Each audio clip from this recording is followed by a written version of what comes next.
Hello everyone, welcome and welcome back to Ibitimi TV. I put up a post on my community tab a few weeks ago to ask you guys to ask me questions, and thankfully one person responded.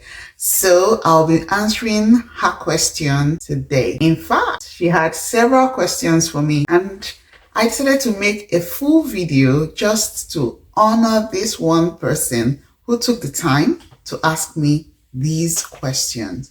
So sit back, relax, and enjoy. So Lumina Dior said, her first question was, how long have you been in Australia? What visa pathway did you take to arrive Australia? What visa pathway would you advise for someone who wants to come to Australia? What suburb in Victoria would you recommend for a new migrant or immigrant? Can you do a current cost of living video for a family living in Melbourne?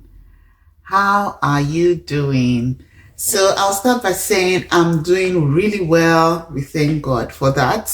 So I'll dive into every other question she has asked. Might be useful to you. If it is, good. If not, I think for the person who asked the question, she would really appreciate this video. Her first question was, how long have I been in Australia? So we came to Australia in 2014, which means, it was in May we arrived.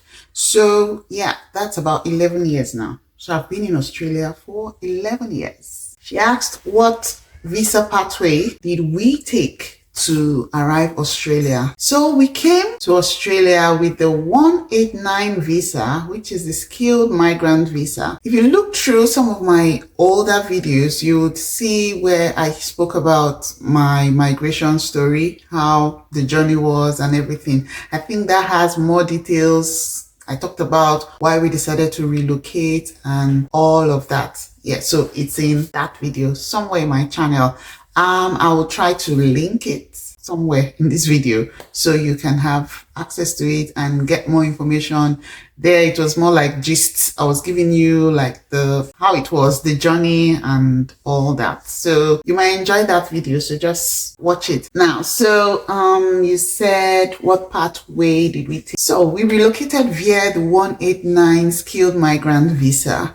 Yeah, my husband applied as an engineer, and of course I and the children were in his application as well. So that was how we came through the 189 skilled migrant visa. That was a pathway through which we came to Australia. So we got our permanent residency in Nigeria before we came. Our next question was, what visa pathway would you advise for someone who wants to come to Australia?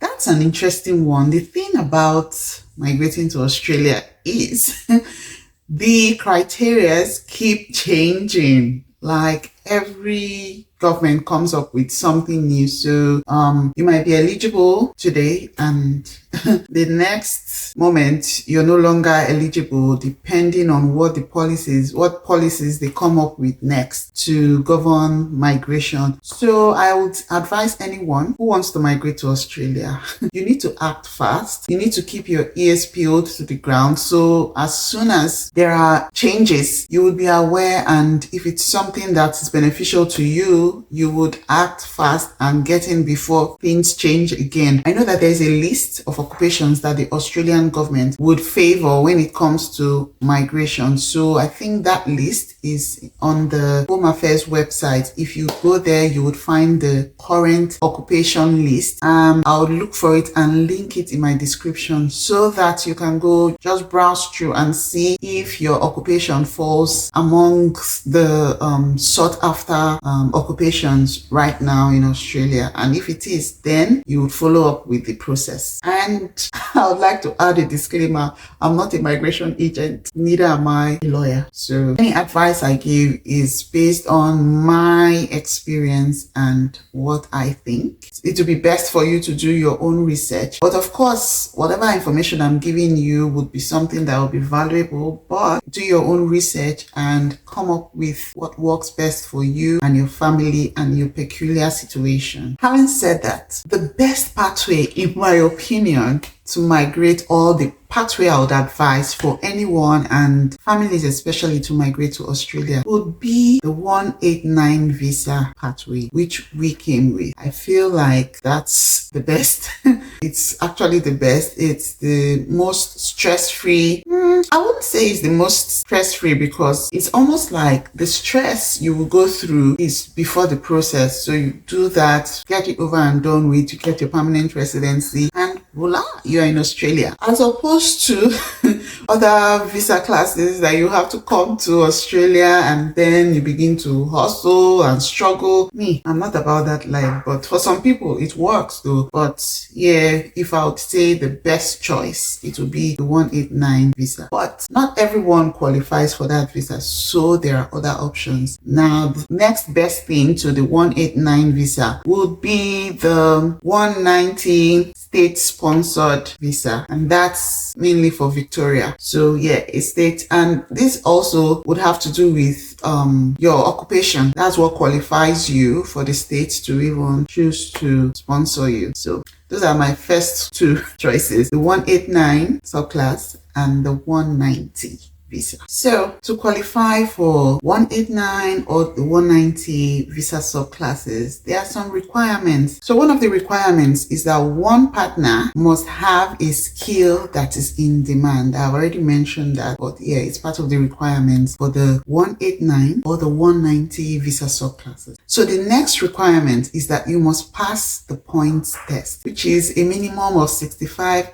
If you have 65, your chances will still be slim, but if you have up to 80 points and above, then you have better chances at being invited. Another requirement is to have good English, and that means you have to write the IELTS exam, and a good point to aim for would be from 6 and above. So if you have that, that increases your cumulative points. And then of course you have the health and character checks, which they would conduct to check your eligibility. Let's not forget the cost implication when it comes to the entire process. I would say a family of 3 to 4 people should budget around 12,000 Australian dollars for the process. This is excluding the cost of flights and initial settlement. So that's another thing to consider, the cost implication. Another pathway I would recommend is the employer sponsored visa, which is the 482 or the 186. So the requirement for this is getting a job offer from an Australian employer who is willing to sponsor. Then you must have the relevant skills and qualifications. Some employers offer relocation support. This visa subclass is best for nurses, teachers,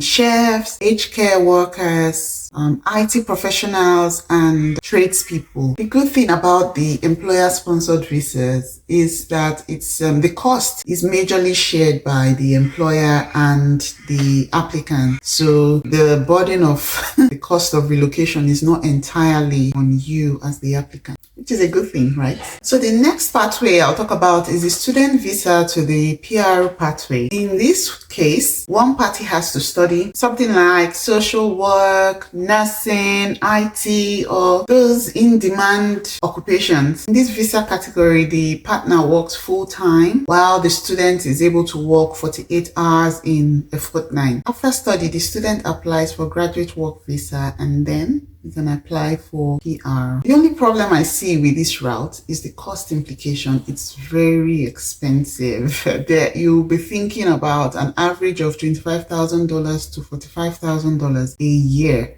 to be able to come in as a student to study in Australia and then transition over the years to permanent residency. So if it's something you think you can afford, then go for it. What suburb in Victoria would you recommend for a new immigrant? So I'm not very conversant with the different suburbs in Victoria just yet. I'm fairly new in Victoria myself. So I did a bit of research and these are some of the suburbs that came up. So you have Melbourne, you have Pakenham, you have Geelong, you have Werribee, you have Tanit. But I hear a lot of things going on in the Tanit area. So yeah, in spite of all that I'm saying, do your own research. So you check the areas that will be safe for you and your family. So it's important that you do your own research Yeah, some areas might be cheap, but would you have peace of mind? So those are some things to consider. But I would say Melton is not bad.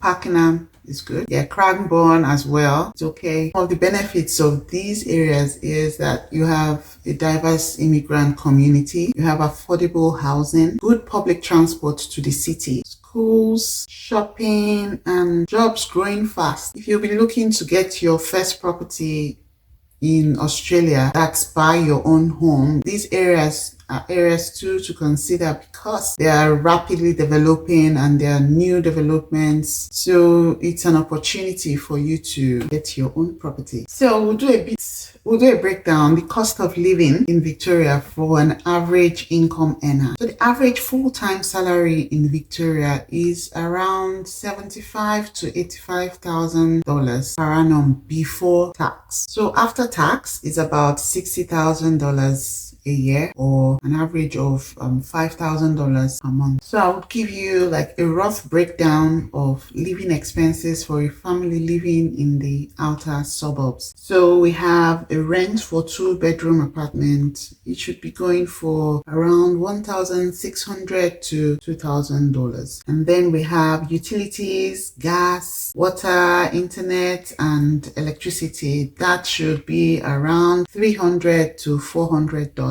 This is per month, mind you. And then you have groceries. So let's say around $600 to $800 for groceries. And then you have transportation. So public transport or public transportation or the use of your car. That let's estimate between $200 to $400 a month. And then if you have a child who would attend childcare, that should be around $500 to $1,200 per month. That is with subsidy. So if you come in as a permanent resident, the government subsidizes your childcare costs. Now that's assuming that's the pathway you choose and the government is subsidizing childcare for you. So we have clothes and miscellaneous and all the other things that fall under miscellaneous. That should come to around $300 to $500. So a total would be say around $3,500 to $5,000 a month in living expenses. So there you have it, all your questions answered. Thank you for taking the time to ask these questions, and I hope the answers I gave will be useful and helpful to you. So take care. See you in my next video. Bye bye.